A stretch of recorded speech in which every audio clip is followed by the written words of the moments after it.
Leo, how's it going? It's your girl Nosh. This is going to be your reading for the week of June 30th to July 6th, the first week of July. Guys, keep in mind we have Mars in Cancer, we have Mercury in Cancer, and we have the Sun in Cancer. Also, we're in the post-shadow period of the Mercury going retrograde. So just be, wary of everything that's going on. Just be aware of it. Just understand that, things may not go the way you want them to, and it's fine, because it's just a temporary time period that we're in right now. Once we get out of the retrograde, things are going to start to fall back into place like they're supposed to. We also have an eclipse coming on July 2nd, which, just like the word itself, eclipse, it's going to eclipse everything out that doesn't serve you for the time being. It's like hitting a checkpoint. Like when you get to baggage claim, right? Or actually, no, when you're checking your baggage in at the airport. You pack all your stuff, you bring it to the airport, and then TSA checks you, right? What happens is they check all the things you're boarding on the plane. The things that you don't need and that are not allowed are going to be left behind. That's the same example that's going to happen right now. Moving forward, through this retrograde, just understand that you're going to be moving from one checkpoint to another. So it's kind of like finishing one board, going to the next one, and you're leveling up. So that's a good thing. So eclipses are good, okay? Like, eclipses are not bad. Eclipses always tend to remove things that are not supposed to be in your life. So let's get into your reading. Ascended Masters, Universe, Spirit Guides, Ancestors, can you please protect me while I do this reading and help me relay the message for Leo that you have for the first week of July? What do you got for Leo, Sun, Moon, and Rising, and Venus for the first week of July? What do you have for Leo, Sun, Moon, and Rising for the first week of July? There we go, there we go, there we go. You guys got the Ten of Swords upside down. You guys got the Eight of Wands. And you guys got the Two of Wands. So the Ten of Swords upside down off the bat is talking about if you feel like a situation is dead and done with, it is. Okay? The only thing is, while this situation may be dead and done to you or to this other person, it's actually not. It's actually in the healing period right now because you have the Eight of Wands next to it. Eight of Wands is movement. It's moving forward. It's passionately moving forward. It's messages coming in, text messages, calls, Facebook messages, Instagram messages. Someone is going to get in contact with you. You thought something was dead and gone and done with, but someone's going to get in contact with you and it's going to totally whoa. You're going to be like, huh? Like, this person really feels that way about me? Like, I didn't know. Someone could be traveling to see you as well, too, because the Eight of Wands is also a travel card. You could be traveling to see someone, or someone could be traveling to see you. Because what you've gone through already is the Ten of Swords. Ten of Swords meaning you guys kind of ended things. You thought things had ended, but upside down is kind of saying that it's in the healing process right now. With the healing process coming in with the Ten of Swords upside down and the Eight of Wands next to it, just the kind of the positions of the card, the Eight of Wands being after the Ten of Swords, is kind of saying that, yeah, the situation was dead and done, but there is going to be some communication coming in where it's going to give it a chance to be revived again, okay? Then you guys have the Two of Wands upside down. I feel like you guys did have decisions before, like you had two options maybe, and you guys were kind of looking at the options in a sense where what the future holds for me. I feel like you're going to be at a point this week where you're going to finally make the decision and you're going to go with one option. You're kind of not looking at what's out there anymore. You're kind of deciding, you know what, what's in front of me is what I want, and I like that. Which is good. Again, being next to the Eight of Wands, it's kind of explaining that you kind of what's the word?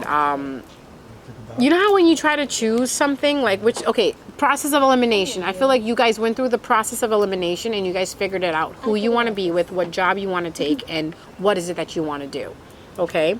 But let's clarify the Two of Wands anyways. Can you please clarify the Two of Wands for me? For Leo, what is Leo eliminating? I think you got this.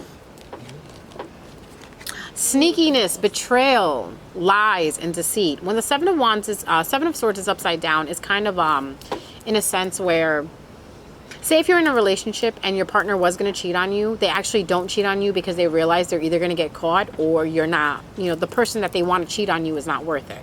So Leos, you may be going through a situation where your partner wanted to cheat on you, or Leo, you wanted to cheat, but you feel like the situation isn't worth it. That what you have at home is actually better.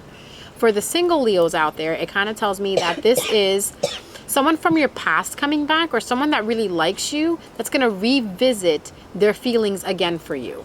Meaning, if they thought that they were done with you and that you thought that they were done with you, just like the seven, the 10 of swords upside down, situation's dead and gone, but it's not. It's in healing process. This person, on the other hand, is actually thinking about you in the sense where they want to revisit the situation. The Seven of Wands, again, oh my God, I thought it was a Seven of Swords.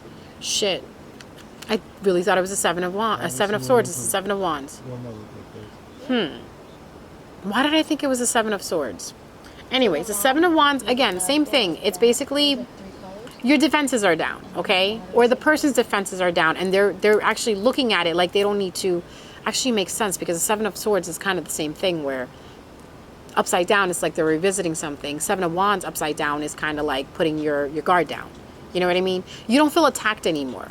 You don't feel like someone is betraying you anymore. So it kind of plays into that. That's actually awesome.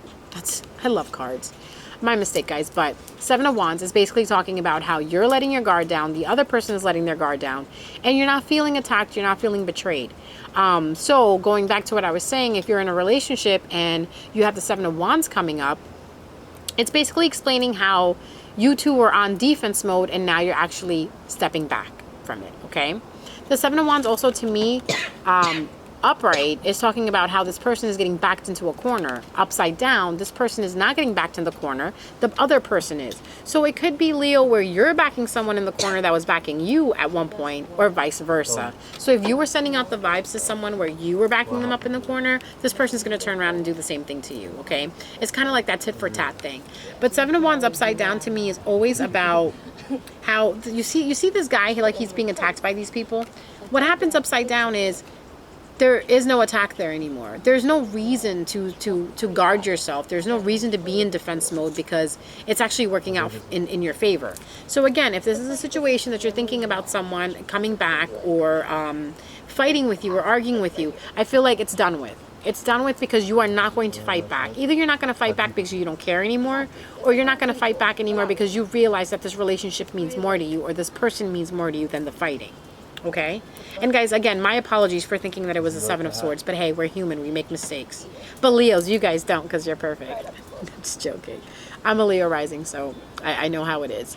Again, Seven of Wands, upside down. Pretty much talking about how there is no more guarding yourself, defending yourself. Another thing with the Seven of Wands, I'm stressing it out even more, is because, of course, I thought it was the Seven of Swords. But looking at the reading, the way it's pulled out, the Two of Wands and the Seven of Wands upside down. So you felt that, you know what, you had two people that you had to choose from. Seven of Wands coming in after that upside down is kind of saying that you're not feeling burdened. You know what I mean? About the choices that you've made, because you finally narrowed it down to one person. So the burden is gone. The being on defense is gone. You trying to explain something to someone, it's not happening anymore. So that's going to be your week where you're finally going to make the decision and you're going to choose someone that's good for you, and then you're going to have the messages come back and forth. So the person that could be reaching out to you, Leos, could be a fire sign like yourself, Aries, Leo, Sagittarius, or they could have that placement in their charts. I'm seeing a lot of swords and wands. So the person that you're dealing with, or Leo, you could have air placement in you, which is Aquarius, Gemini, and Libra. Or this person can have that in their charts, Gemini, Libra, Aquarius, or you're dealing with a Gemini, Libra, Aquarius. Or you could be dealing with a fire sign. Okay, so Leos, you're either dealing with someone that's just like you, Leo, Aries, Sagittarius, or you're dealing with a Gemini, Libra, or Aquarius, okay? Again, with this card upside down like this, usually this card like this is everything's done with. You know, it's dead. The situation is dead and gone. With this, it's in healing mode. Someone's actually thinking about it, like recuperating from this and coming back again. It's like the being born again. You know, like the situation is being born again. The situation is being, there's life being, you know, breathe it into. Breathe it. Is there such a thing as breathe it into? No. Like life is being brought back into the situation. I'll say it like that, you know. But yeah, man. So this is your reading for the week, the first week of July. I hope you guys enjoy the fireworks, because you're definitely going to have some fireworks in your life coming up, because you guys got the Eight of Wands back and forth, the passionate messages, the declaring of how I feel about you. Someone could, like I said, someone could be traveling to come see you from across seas. I don't know, from across town, from across the neighborhood, or from across the street. Someone could be coming to see you, or you could be going to see someone. So guys, that's your reading. I hope you guys liked it. Please hit the subscription button if this is your first time watching. Hit the like button and the notification button so it tells you when I'm on. And until then, I'll see you next time. All right, bye.